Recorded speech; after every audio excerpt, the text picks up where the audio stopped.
Hello and welcome to Cricket Chat with Venkatesh. So, super show from the Caribbean all-rounder Sunil Narayan and disappointment once again for RCB's captain Virat Kohli. తన ఆఖరి ప్రయత్నంలోనే ఆర్సీబీకి title గెలిపించి పెట్టాలని విరాట్ కోహ్లీ ప్రయత్నం చేశాడు, కానీ ఈసారి కూడా అతని ప్రయత్నం ఫలించలేదు. సో దీనికి కారణం ఏంటి? ప్రధానంగా ఆర్సీబీ బ్యాటింగ్ వాళ్ళు చేసిన 138 runs even on that slow and లో పిచ్ వాజ్ నాట్ ఎనఫ్. కనీసం 150 చేస్తుంటే దాన్ని డిఫెండ్ చేసుకునే అవకాశం ఉండేదేమో, కానీ ఎప్పుడైతే 138 చేశారో అక్కడే వాళ్ళు డెఫినెట్గా కొంచెం వెనకబడ్డారని చెప్పాలి. And of course we have to give credit to their spin bowlers. Kolkata night riders spin bowlers ముగ్గురు కూడా అద్భుతంగా బౌలింగ్ చేశారు. వాళ్ళ ముగ్గురి ఫిగర్స్ చూస్తే ముగ్గురు కలిపి 65 రన్స్ ఇచ్చారు in that 12 overs. And Sunil Narayan he's pick 4 wickets. అతను 4 ఓవర్స్ వేశాడు. ఆ 4 ఓవర్స్లో ఓవర్కి ఒకటి చెప్పున 3 వికెట్స్ ఇచ్చాడు. దాంట్లో the all important wickets of Virat Kohli, Maxwell and de Villiers, అవి 3 కూడా ఉన్నాయి. సో సునీల్ నారాయణ్ మళ్ళీ తర్వాత బ్యాటింగ్లో ప్రమోషన్ ఇచ్చారు అతనికి. He came ahead of both Morgan and Dinesh Karthik and scored those 26 runs. ముఖ్యంగా 12th ఓవర్లో అతను కొట్టిన ఆ 3 సిక్స్లు అవి definitely that prove to the game changer. So wonderful allround performance. Caribbean allrounders ఇలాగే చేస్తారు, వాళ్ళు ఇంపాక్ట్ క్రియేట్ చేస్తారు. రసల్ ఈ మ్యాచ్లో కూడా గాయం కారణంగా ఆడలేదు, కానీ ఆ రసల్ ఎలాంటి ఇంపాక్ట్ క్రియేట్ చేస్తారో that kind of impact was created by another Caribbean allrounder Sunil Narayan. So మనం ప్రివ్యూలో కూడా చెప్పుకున్నాం, సిక్సర్లు చాలా ఇంపార్టెంట్ ఈ పిచ్ పైన అని చెప్పి. సో నారాయణ్ ఆ కొట్టిన 3 సిక్సర్లు, 12th ఓవర్లో డేనియల్ క్రిస్టల్ ఇచ్చిన ఓవర్లో 3 సిక్సర్లు కొట్టడం, అది that prove to be the difference between two sides. Of course there are 2 other sixes, one by I think Venkatesh Iyer and one by Nitish Rana. 5 sixers ఉన్నాయి కేకేఆర్ ఇన్నింగ్స్లో. అండ్ మంచి మ్యాక్స్వెల్, డివిలియర్స్, విరాట్ కోహ్లీ లాంటి ప్లేయర్స్ ఉన్న ఆర్సీబీ ఇన్నింగ్స్లో ఒక్క 6 కూడా లేదు. దానికి కారణం మనం చెప్పుకున్నట్టుగానే స్పిన్నర్స్ దే స్టైఫుల్డ్ ద రన్స్. ఏ మాత్రం బౌండరీ బాల్స్ ఇవ్వలేదు, చాలా టైట్ బౌలింగ్ చేశారు. And RCB had just 1 good spinner in Vijay Chahal bowled wonderfully well, కానీ మ్యాక్స్వెల్ చేత కొన్ని ఓవర్లు వేయించారు. షాబాజ్కి అస్సలు బౌలింగ్ ఇవ్వలేదు. బహుశా లెఫ్ట్ హ్యాండర్స్ ఉండడం, కంటిన్యూస్గా లెఫ్ట్ హ్యాండర్స్ క్రీజ్లో ఉండడం వల్ల అతనికి విరాట్ కోహ్లీ బౌలింగ్ ఇవ్వలేదు. బట్ ఆ స్పిన్ మాయాజలం ఆర్సీబీని దెబ్బకొట్టింది. మరి టాస్ గెలిచి ముందుగా బ్యాటింగ్ ఎంచుకోవడం కరెక్ట్ డెసిషన్ విరాట్ కోహ్లీది. డిబేటబుల్, ఎందుకంటే Virat Kohli reading of the pitch, Virat Kohli అన్నాడు పిచ్ చాలా చూడడానికి కూడా పిచ్ చాలా బాగా కనిపించింది.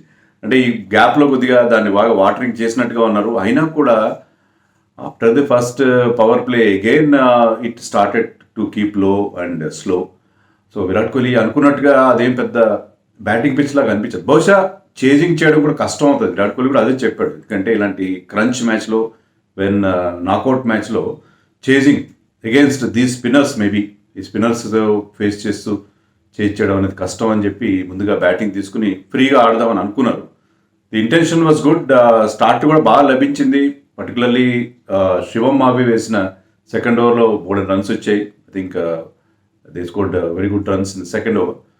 అండ్ 5.1 ఓవర్స్ దగ్గర 49 దగ్గర ఫస్ట్ వికెట్ పడింది. ఫెర్గ్యూసన్ వేసిన 6th ఓవర్లో పడిక్కల్ అవుతాడు. అంతవరకు they were looking pretty, sitting pretty హ్యాపీగా. విరాట్ కోహ్లీ కూడా లుక్ ఇన్ గుడ్ టచ్. అని పవర్ ప్లే అయిపోయిన తర్వాత, ఇప్పుడైతే పవర్ ప్లేలో spinners already Sunil Narayana first over power ప్లేలో 2 స్పిన్నర్స్ వేశారు, షాకిబ్ అండ్ వరుణ్ చక్రవర్తి. సునీల్ నారాయణ ఎప్పుడైతే తెర మీదకి వచ్చాడో అక్కడి నుంచి wicket started falling regularly. And other spinners also bowled really well. Ferguson got 2 wickets. ఆర్సీబీకి ఉన్న ప్రాబ్లం ఏంటంటే Maxwell, they are totally dependent Maxwell. మామూలుగా మనం ఆర్సీబీ ఇంత బాగా ఆడింది ముఖ్యంగా సెకండ్ హాఫ్ విషయానికి వస్తుంది. ఫస్ట్ హాఫ్ పక్కన పెడితే సెకండ్ హాఫ్లో ఆర్సీబీ బాగా ఆడడానికి కారణం ఏంటంటే people like Padikkal, Virat Kohli and లాస్ట్లో Bharat, they were providing the platform. దాని మీద మ్యాక్స్వెల్ చివరిలో మంచి ఫినిష్ చేయడం, ఒక రీజనబుల్ స్కోర్ చేయడం, అది చేజింగ్లో వాళ్ళని ముందుకు తీసుకెళ్ళడం, అలాంటివన్నీ మనం చూసాం. కానీ ఇక్కడ ఏమైందంటే ఇక్కడ ప్లాట్ఫామ్ క్రియేట్ చేశారు, కానీ Maxwell who was very good against spinners మీద విరుచుకుపడ్డాడు మ్యాక్స్వెల్ టిల్ దిస్ మ్యాచ్. కానీ ఈ KKR spinners were too good for even for Maxwell కూడా ఏం చేయలేని పరిస్థితి. అది ముఖ్యంగా సునీల్ నారాయణ్ వేరియేషన్స్ పిక్ చేయలేకపోయారు. ఈ సెకండ్ హాఫ్ అంతా కూడా Sunil Narayan have seen different Sunil Narayan. Even CPL Caribbean Premier లీగ్లో కూడా సునీల్ నారాయణ్ ఫిగర్స్ చూస్తే ఎక్కువ వికెట్స్ రాలేదు కానీ వాజ్ వెరీ వెరీ ఎఫెక్టివ్. బాల్ని ఆ గ్రిప్ అనేది అతను లాస్ట్ మినిట్లో చూపించాడు. ఈ కీప్స్ ఇట్ తన చేతి వెనకాల పెట్టుకుంటాడు, తన నడుము వెనకాల పెట్టుకుని లాస్ట్ మినిట్లో అతను రిలీజ్ చేస్తాడు. సో అది స్ట్రైట్గా వెళ్తుందా లేకపోతే స్టంప్స్ మీదకి వస్తుందా లేకపోతే ఎవే వెళ్తుందా ఎవరికి తెలియదు. అతని టర్న్ కూడా చాలా తక్కువ ఉంటుంది, అందుకని ఎల్బిడబ్ల్యూలో బౌల్డ్ ఎక్కువ వస్తాయి. And he keeps to that is very very accurate. ఇంత యాక్యురేట్ బౌలర్ని మనం సరిగ్గా ఎప్పుడు చూడం. ఎందుకంటే లెంత్ విషయంలో కానీ లైన్ విషయంలో కానీ ఎప్పుడు ఆ వికెట్ టు వికెట్ బౌలింగ్ చేస్తాడు. లెంత్ కూడా ఎప్పుడు he never gives you short pitch deliveries or anything లేదు. ఫుల్ టాస్లు కూడా చాలా తక్కువ ఇస్తాడు. సో లెంత్ కానీ లైన్ కానీ పర్ఫెక్ట్గా వేస్తాడు. సో అతన్ని to get him away was difficult. RCB has done the mistake of taking on Sunil Narayan. Sunil Narayan ఓవర్లు కాస్త జాగ్రత్తగా ఆడుకుని ఎలాగో రన్స్ రావట్లేదు, అంటే మిగతా వాళ్ళ దాంట్లో కూడా రన్స్ రావట్లేదు, కానీ మిగతా వాళ్ళ మీద ఛాన్స్లు తీసుకుంటే బాగుండేది. సునీల్ నారాయణ్ మీద ఛాన్స్ తీసుకోవడానికి భరత్ ప్రయత్నించాడు. Virat Kohli try to play across the line, even maxi and de Villiers. So వీళ్ళందరూ కూడా షార్ట్స్ అక్కడ ప్రయత్నించి అతను 4 వికెట్స్ ఇచ్చారు. అలా కాకుండా అతను కొంచెం జాగ్రత్తగా ఆడుకుంటే బాగుండేదేమో. మనకంతా మన హైండ్ సైట్లో చెప్తున్నాం, మ్యాచ్ అయిపోయిన తర్వాత మాట్లాడడం చాలా ఈజీ. బట్ అక్కడ ప్రెషర్ సిచ్యుయేషన్, ఎందుకంటే రన్స్ రావట్లేదు, అవతల ఎండ్లో కూడా రన్స్ రావట్లేదు. Even Varun Chakravarthy was bowling very well, Shakib bowled well. ఒక శివం మావి ఒక్కడే వాళ్ళు వీక్ లింక్గా కనిపించాడు, అందుకే అతను లాస్ట్ ఓవర్లో 12 రన్స్ వచ్చాయి, పవర్ ప్లేలో ఫస్ట్ ఓవర్లో ఎక్కువ రన్స్ వచ్చాయి. బట్ శివం మావిని కూడా వాళ్ళు ఎక్స్ప్లైట్ చేయలేకపోయారు, ఎందుకంటే వికెట్స్ చేతిలో లేకపోవడం వల్ల. సో ఇంత మంచి bowling side with 3 good spinners it's very difficult. So they are looking really good. This KKR is looking really good. Qualifier 2 విషయంలో కూడా వాళ్ళు they may start as favourites. ఇప్పుడు వాళ్ళు ఆడుతున్న తీరు. సో మనం అనుకున్న ప్రాబ్లమే ఎప్పుడంటే వాళ్ళకి వెరీ లైట్ ఆన్ బ్యాటింగ్. మీరు కేకేఆర్ ఆర్సీబీ విషయం చూడండి. ఆర్సీబీలో మీకు మ్యాక్స్వెల్ తర్వాత బ్యాటింగ్ లేదు. Unfortunately de Villiers is not in good form. ఈ సెకండ్ హాఫ్లో అతను high score I think is 26. So ఒక్క మ్యాచ్లో కూడా అతను de Villiers kind of an innings, కనీసం half of that kind of an innings కూడా ఆడలేదు. సో బ్యాట్ ఫామ్ ఉంటే ఎంత గొప్ప ప్లేయర్ కానీ దానికి ఏం చేయలేం. కానీ ఆ తర్వాత లేటర్ ఆర్డర్ రెసిస్టెన్స్ ఒక్క మ్యాచ్లో కూడా రాలేదు. మీరు మనం చెప్పుకున్నట్టుగా టాప్ 3 పర్ఫామ్ చేయడం, లేకపోతే మ్యాక్స్వెల్ వచ్చే వల్ల ఫినిష్ చేయడం తప్ప ఈ సోకాల్డ్ ఆల్రౌండర్స్ ఎవ్వరు కూడా వాళ్ళ టీంకి ఎప్పుడు కూడా చెప్పుకోదగ్గ పర్ఫార్మెన్స్ ఇవ్వకపోవడం అనేది ఆర్సీబీకి వచ్చిన మెయిన్ డ్రాబ్యాక్ ఈ సీజన్లో. నేను అందుకే మొదటి నుంచి చెప్తాను, టీమ్ డేవిడ్ని ఆడించుంటే బాగుండేది. డానియల్ క్రిస్టియన్కి అన్ని మ్యాచ్లు ఇస్తారా మీరు? అఫ్కోర్స్ లాస్ట్కి వచ్చేసరికి ఇలాంటి ఇంపార్టెంట్ మ్యాచ్లో అతను రిప్లేస్ చేయడం కరెక్ట్ కాదు. సేమ్ 11 తనలో కరెక్టే, కొత్త ప్లేయర్ అక్కడ తీసుకు. టిమ్ డేవిడ్ లాంటి వాళ్ళని ఆడించుంటే, ఎలాగైతే సునీల్ నారాయణ వచ్చి ప్రయత్నం చేశాడు, 3 హిట్స్ తగిలాయి, 6 వెళ్ళాయి. అలాగే టిమ్ డేవిడ్ కూడా బిగ్ హిటర్, అతను కనుక వచ్చి ఉంటే ప్రయత్నం చేసిండేవాడు. అవుట్ అయితే అవుట్ అయ్యాడు, లేకపోతే కొన్ని 6 డాన్ క్రిస్టియన్ అన్నీ అతనికి ఈ మ్యాచ్కి ముందు 1 కంటే ఎక్కువ రన్స్ చేయలేదు. ఈ మ్యాచ్లో కనీసం 9 రన్స్ చేశాడు, అది కూడా చాలా స్క్రాచీగా 9 రన్స్ చేశాడు. అండ్ ఈ went for 22 runs in that over. So అక్కడ యాక్చువల్గా సునీల్ నారాయణకి పేస్ ఇచ్చుంటే బాగుండేది, సిరాజ్ లాంటి బౌలర్ వేస్తుంటే బాగుండేది. ఈ మీడియం పేస్ని అతను చక్కగా యూజ్ చేసుకున్నాడు. Sunil Narayan doesn't like pace. So ఇతను ఎందుకు ఉంచారు టీంలో నాకైతే అర్థం కాదు. మీకు ఎన్ని ఆప్షన్స్ కావాలి? షాబాజ్ అండ్ డేనియల్ క్రిస్టియన్ ఇద్దరు కూడా 4 ఓవర్ కోటా బౌలర్స్ కాదు, బ్యాటింగ్ బాగా చేయట్లేదు. చేయనప్పుడు మీరు ఒకవేళ మీకు ప్యూర్ బౌలర్ కావాలి, ఎక్స్ట్రా బౌలర్ కావాలంటే నవదీప్ సైని ఆడించి షబాజ్ ప్లేస్లో, డేనియల్ క్రిస్టియన్ ప్లేస్లో టేక్ ఏ ప్యూర్ బ్యాట్స్మెన్. మీకు బోల్డెన్ ఆప్షన్స్ ఉన్నాయి. Maxwell also can bowl. So మీకు 7 ఆప్షన్స్ అవసరమా? 6 options were they not enough? Tim David can bowl also. So ఈ లాజిక్ అయితే నాకు అర్థం కాలేదు. డౌన్ అంటే మీ లేట్ మిడిల్ ఆర్డర్ చాలా చాలా వీక్గా ఉంది. ఒక్క మ్యాచ్లో కూడా వాళ్ళు ఎవ్వరు కూడా పర్ఫామ్ చేయలేదు. And Garton went for lot of runs. మరి కైల్ జేమిసన్ ఎందుకు ఆడించట్లేదు మనకు అర్థం కాదు. కైల్ జేమిసన్ కానీ ఇంజరీ కన్సర్న్ ఉందా? లేదా కైల్ జేమిసన్ని అన్ని డబ్బులు పెట్టి తీసుకున్నారు, మరి ఎందుకు ఆడించట్లేదు?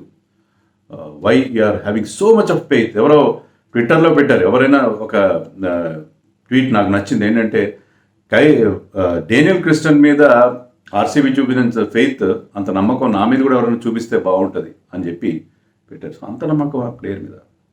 సో నో డౌట్ అతనికి ఎక్స్పీరియన్స్ ఉందని, కానీ is not performing.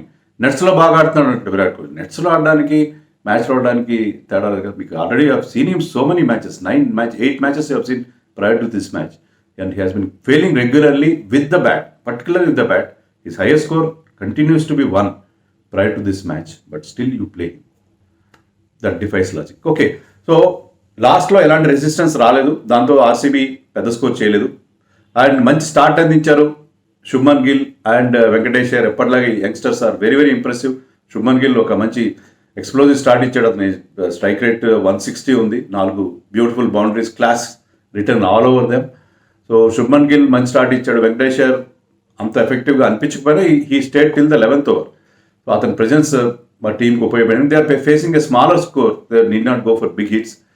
So Tripathi తొందరగా అవుట్ అయినా మళ్ళీ నితీష్ రాణా కూడా 20, but the difference was 12th over. ఆ 12th ఓవర్లో 3 6లు నారాయణ కొట్టిన 3 6లతో ఆల్మోస్ట్ సెటిల్ అయిపోయింది. బట్ 18th ఓవర్లో సిరాజ్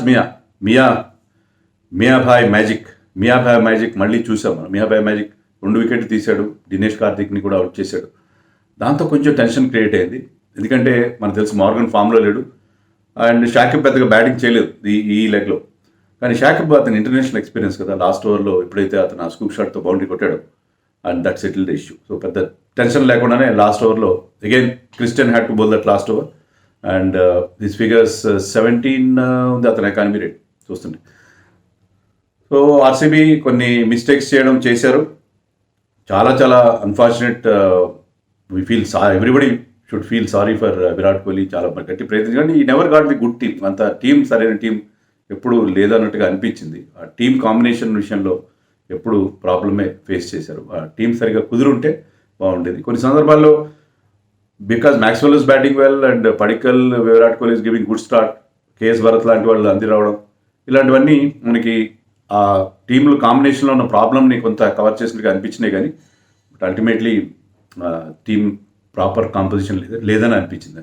హర్షల్ పటేల్ 32 వికెట్స్, అద్భుతమైన పర్ఫార్మెన్స్, హైయెస్ట్ బ్రావో రికార్డ్తో సమానం చేశాడు, కానీ he had to finish on the losing side. Siraj bowled well, ఎక్కువ వికెట్స్ తీయకపోయినా హీ వాజ్ వండర్ఫుల్. ఇండియా విషయంలో కూడా ఆలోచించవచ్చు. హర్షల్ అండ్ సిరాజ్ ఇద్దరు కూడా గ్రేట్ టాలెంట్ వాళ్ళిద్దరు కూడా. సో హర్షల్ కూడా ఇండియాకి త్వరలోనే ఆడతాడని మనం ఎక్స్పెక్ట్ చేయొచ్చు. And Siraj bowled with face and even at death also he is very impressive. And Chahal తన ఇండియా టీంలో తీసుకోనందుకు సెలెక్టర్స్ని ఎంబారస్ చేస్తూనే ఉన్నాడు. సో ఈ మ్యాచ్లో కూడా అతని నుంచి మంచి బౌలింగ్. సో ఆ ముగ్గురే వాళ్ళకి మెయిన్ బౌలర్స్గా ఉన్నారు. సో ముగ్గురు మంచి bowlers are enough, but Garton లాంటి వాళ్ళు డిసప్పాయింట్ చేశారు. సో ఓవరాల్గా disappointing season for once again for RCB. 14 సీజన్లుగా కప్ గెలలేదు, ఈసారి కప్ నమ్దే అనేది నెక్స్ట్ ఇయర్ కూడా కంటిన్యూ అవుతుంది. But next year let us hope they will get a clear team, better team, definitely a better composition, better team తో వస్తారు. Big names కోసం వెళ్ళరు.